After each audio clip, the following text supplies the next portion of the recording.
Hey, look at this. Known miscreant Matthew Lloyd has a question for us. Matthew Lloyd, I wonder what you do on your weekends and late at night when you're not with your wife. I don't know what it is, but I suspect it's extremely ugly. Matthew Lloyd writes, just because something is true, should you say it? Just because something is not true, should you not say it? How does this apply to Trump, and how should it apply to everyday Americans? Good manners is the art of knowing when to not speak the truth. It's kind of coinable, isn't it? If I do say so myself. That's what good manners is. Good manners is knowing when to not speak the truth. I'm not aware of, a million UEC, Matthew Lloyd. Well, I'm at 130,000, and I could be there in 5 hours and have more money than you do. But they nerfed out my freelancer, and now it's not working. It's not my fault. I went to a freelancer max, and now it doesn't work. But otherwise, I'd be a multimillionaire too. And I don't care if 2 people know what this means in my show. Do whatever I want to. Anyway, back to the question. So just because something is true, does that mean you should say it? No. But first of all, it doesn't mean you should lie. There's a big difference between telling the truth and between, keeping silent out of, just out of respect and decency versus out and out lying. And there are in fact such things as white lies as well. Obviously, little things that we say to people to make them feel flattered when they ask you about something. They're obviously maybe feeling a little insecure about all of that stuff. But obviously, the question is directed towards the shithole thing. Should he not have said it?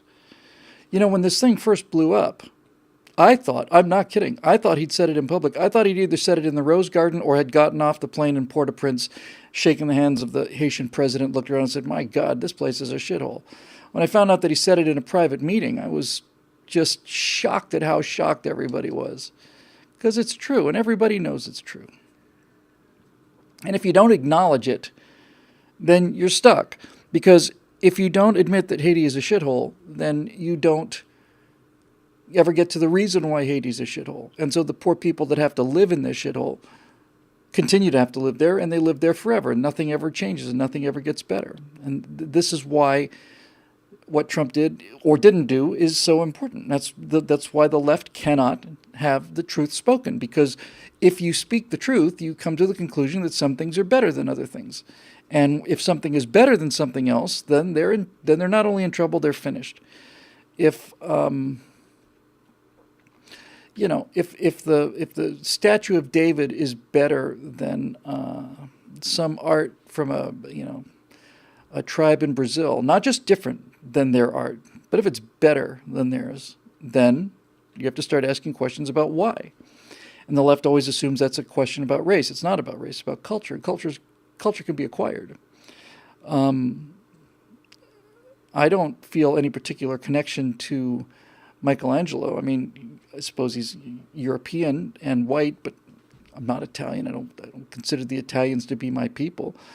I read Sun Tzu, and I read people from around the world that I admire, and I feel a connection to them and I'm proud of them because I consider us all to be human beings together. I'm proud of all of these people. I'm proud of Frederick Douglass. I'm proud of Booker T. Washington. I'm very proud of all of them. I'm proud of the Tuskegee Airmen. I'm proud of all these people. They're humans. They're good humans, and I'm proud to be the same species as them.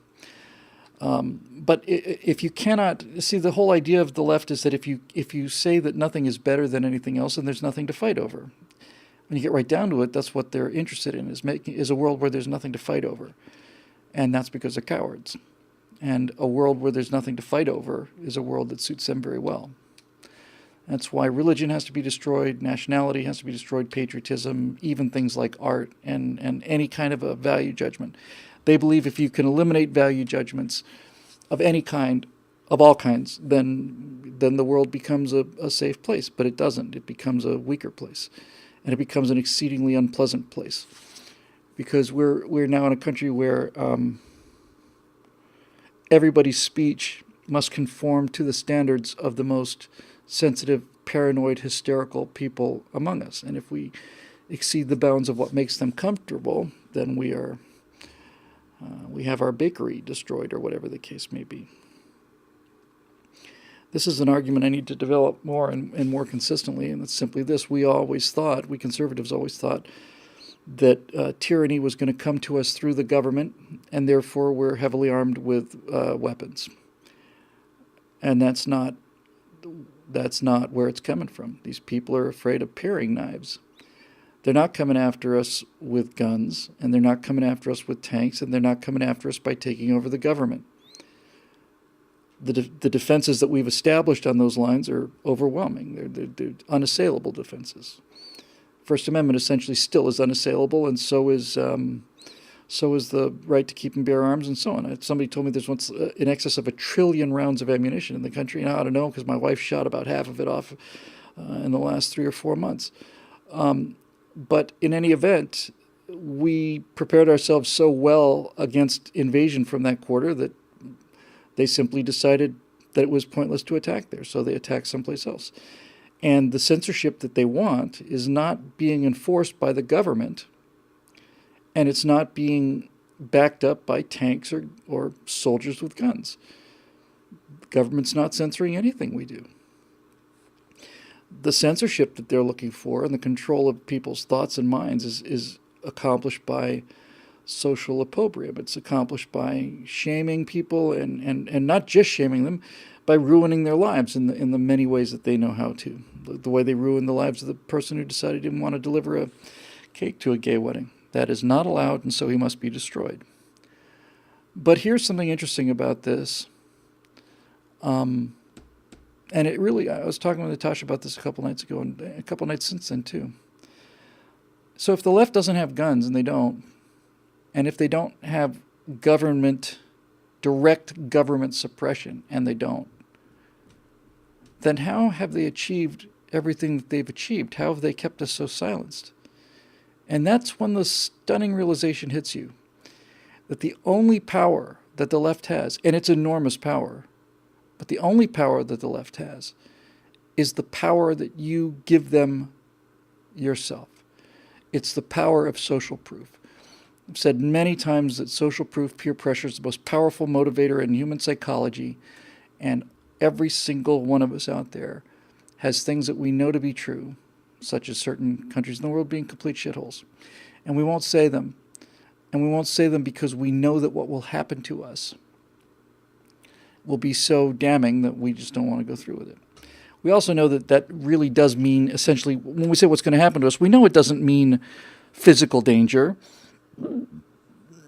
at least in most cases. I mean, Milo and Ben Shapiro had a bunch of people smashing things around them, but they're still here with us in this vale of tears. And so it's not that we fear physical repercussions. We fear the moral repercussions of what the left can marshal. But when you get right down to it, really where the rubber meets the road, we do what the left wants us to do because we allow them the power of telling other people who we are. We think that's more important than what we believe. That's why we don't say what we want to say. That's why we don't speak our minds. It's why no one is allowed to speak the truth anymore. And this is why you could lose your job. That's exactly right, Matt. You could lose your job. In fact, without question, you will lose your job. There's no question you will lose your job if you say certain things that are either true or maybe they're not true. Maybe they're just things that you believe and other people find them offensive. Okay. But it's not a threat to your life. It's not a threat to your life the way that a gun at your head is. And yet we treat it like it's a gun to our head. That's why we all have Stockholm Syndrome. So there's a real, we were talking about a fear of dying not too long ago, last episode or episode before, I guess. And I was saying how, just for some reason, many years ago, I just kind of got over it. I thought about it a lot, and I said I've achieved a lot with my life, I'm going to fight tooth and nail. I want to be here for a long time. especially now that I'm married. But it doesn't scare me. And I'd love to tell you that people's opinion of me in terms of things that Media Matters might say or things like that doesn't scare me either, but the truth is it does. At the very least, it used to. I'm better at it than I used to be. I was never a very thick-skinned individual, ever. In fact, I was a remarkably thin-skinned person my whole life. And when I was doing the NRA thing back in the spring, I want to say, late spring, April maybe, I was at the NRA show in Atlanta, and somebody from the NRA came up to me and said, "Have you seen this article?" And I took a look at it. It was Media Matters calling me the resident scientific racist for the National Rifle Association. And I'd love to tell you that didn't upset me, but it did. It upset me enormously. As a matter of fact, it put me into a 10-day tailspin. I was just really quite upset about that. But not nearly as upset as I was a month or two later when a friend I'd known for 20 years, I hadn't seen for a while. We went out to dinner, and basically he told me that a bunch of other people who I'd known for quite a long time had shown him this article, and he basically put me through a series of little questions to see if I was the racist that Media Matters made me out to be. And the idea that I was going to be interrogated by people who were friends of mine, who I used to consider friends of mine anyway, is not a pleasant feeling. And I was deeply hurt by that. I was more hurt than I was by the Media Matter things. And everybody told me, the same things. They basically said that, this is a badge of honor and it means you've arrived. And if they haven't called you that yet, then you're not scoring points. And they say things like, if you're taking flack, it means you're over the target and all the rest of this stuff. And that's fine. But when it's your name out there being accused of this stuff, it's not fun at all. Especially since the first article anyway was essentially an enormous long list of all the things that Stefan Molyneux had said, and that I basically just kind of nodded to, because when people are speaking, you kind of nod and say you got the point. Some of it I agreed with, some of it I didn't agree with. But in any event, I read this article and I basically realize that almost all of these quotes are from somebody else. But even that's not the point, because it shouldn't bother me in any way whatsoever, but it does, and it did. And I have to say that it was so rough that I really do feel like I'm much better at it now than I used to be. I think I'm considerably tougher about it than I used to be. And there are times when I'm almost, I don't want to say giddy about it, but there is a real sense of like lightness and relief, because if you can get past it, then you realize that these people have no power over you. And that they have no power over us. They have no power over anything. And this is why Donald Trump is president, because Donald Trump doesn't care. Donald Trump doesn't care. And because he doesn't care, they have no control over him. And that's what they hate about him. That's that visceral hatred for him that they have, is that he's not willing to obey their rules. And not only does he keep breaking them, but he doesn't seem to mind. And that is more than shocking to them. That is terrifying to them. Terrifying that people might simply say, well, you know what? I don't care what you call me. Oh, you're a racist, you're a homophobe, you're a misogynist, you're an Islamophobe. Hey, you know what? I'm not, but it doesn't matter. You're going to call me that no matter what I say. So anytime anybody speaks up against you and your miserable collectivist fascism, you trot those cards out. So since there's nothing I can do about that, you just call me what you want to. I don't care. You have no power over me. I don't respect you. I don't hold you in esteem. I don't find your arguments to have any merit. In fact, the fact that you're trotting this out on such thin ground is an indication to me that we both know that you're wrong and I'm right. I'm going to wrap this up now, but just going back to what I talked about earlier, at the very beginning about Shakespeare and so on. I saw something too yesterday, day before. A while ago, this would have hurt my feelings quite a bit, but now it didn't shock me at all. Basically, it was John Cleese, who I happen to think was the funniest man I've ever seen. I think John Cleese is the funniest human that's been alive since I've been alive. And it was relatively modern. John Cleese shot within a couple years ago at the very least, and he's standing here talking to the camera, and he's basically saying, "You see, the problem with idiots is that they don't know they're idiots. You have to be." I forget what the syndrome is called, but he named it. And he says, "What it means is, you can't know how bad you are at something until you know what it takes to be good at it. You can't know how bad a brain surgeon you are until you understand what brain surgery is. And this is why so many people who are complete idiots are so absolutely, utterly confident of themselves." And then he turns to the camera, who's staring at the camera the whole time. He says, "Which completely and entirely explains the viewership of Fox News." And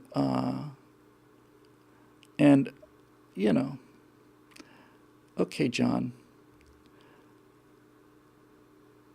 got it. So what is he doing there? I've heard him speak about conservatives, and I've heard him talk about how ridiculous gun ownership is and all the rest of it, and he's utterly convinced that he's so much smarter than those idiots that watch Fox News. He's absolutely convinced of it. And it hurts when it's somebody you admire like that. I mean, you have this experience with all these people you like and admire, Matt Damon and all these other people you think are great actors, really like the guy. No. But the thought I had about this was, it would be kind of interesting to have John Cleese on a panel on one side, and then have the idiots who listen to Fox News on the other side. And I would like to pick the idiots, because I would like to pick, as the idiots who don't even realize how stupid they are, I would pick Thomas Sowell. I would pick Victor Davis Hanson for history. I'd pick David Mamet for the arts. I would pick Benjamin Netanyahu